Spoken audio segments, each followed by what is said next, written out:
Eles prometeram dinheiro, prometeram honra, uma nova vida. Disseram que seriam vistos como heróis, que lutariam pela liberdade e que a história se lembraria deles como guerreiros do bem. Mas o que encontraram do outro lado do mundo, na guerra da Ucrânia, foi muito diferente. Bem-vindos ao Zero Narrativa, o seu canal de filosofia, desenvolvimento pessoal e curiosidades que desafiam o senso comum. Antes de mergulharmos neste tema complexo, quero fazer um agradecimento muito especial ao primeiro grande apoiador deste projeto, Ricardo Castro. Ricardo é formado em filosofia e tem uma bagagem de conhecimento incrível para compartilhar. Sua confiança e apoio desde o início significam um mundo para mim.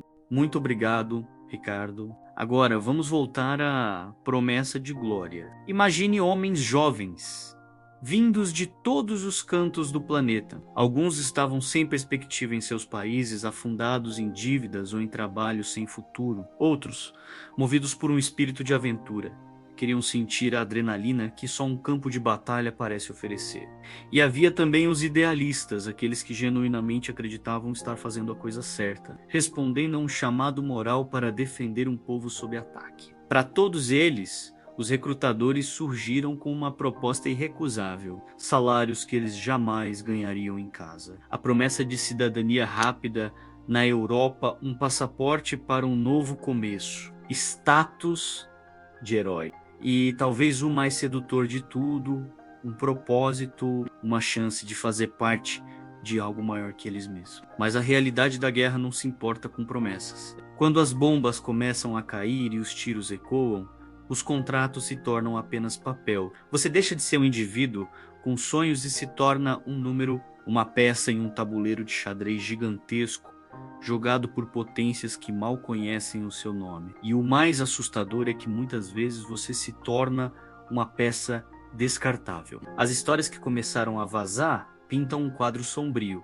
muito longe dos pôsteres de recrutamento. Relatos de combatentes estrangeiros gravemente feridos, deixados para trás por suas unidades durante uma retirada caótica. Companheiros que viram seus amigos morrerem e não puderam levar os corpos, deixados para serem enterrados anonimamente, como voluntários não identificados. Famílias em casa a milhares de quilômetros de distância ficaram presas num limbo de agonia. A última mensagem foi "estou bem" e depois silêncio. Semanas, meses de espera, ligando para números que não respondem, enviando mensagens que nunca são lidas. O desaparecimento é, para muitos, uma tortura pior do que a certeza da morte. Pelo menos a morte oferece um desfecho, um lugar para chorar. O desaparecimento deixa apenas um vazio e uma pergunta que nunca cala. Isso nos leva a uma encruzilhada filosófica profunda. Pode existir verdadeira honra em lutar por uma causa que não é sua?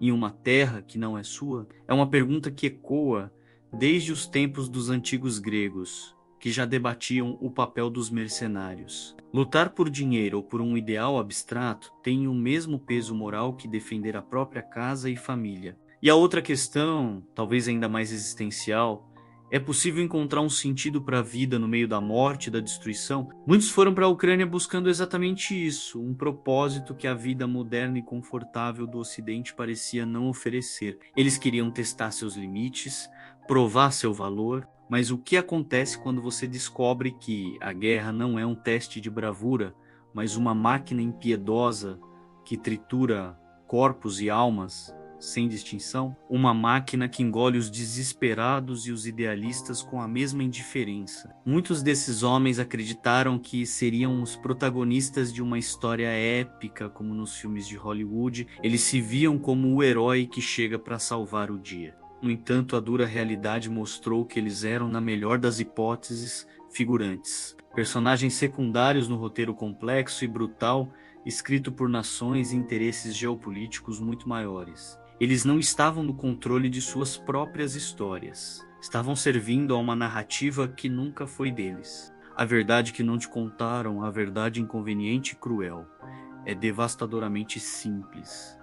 A guerra não é feita de heróis. A guerra é feita de corpos. Corpos anônimos, corpos jovens, corpos que um dia tiveram futuros brilhantes. E quem mais sofre, né? Quem paga o preço mais alto com a própria vida e com a dor da perda. Quase nunca é quem mais lucra com o conflito. O lucro fica nos gabinetes, nas indústrias de armamentos, nos jogos de poder. O sofrimento fica no campo, nas trincheiras e nos corações das famílias que ficam para trás.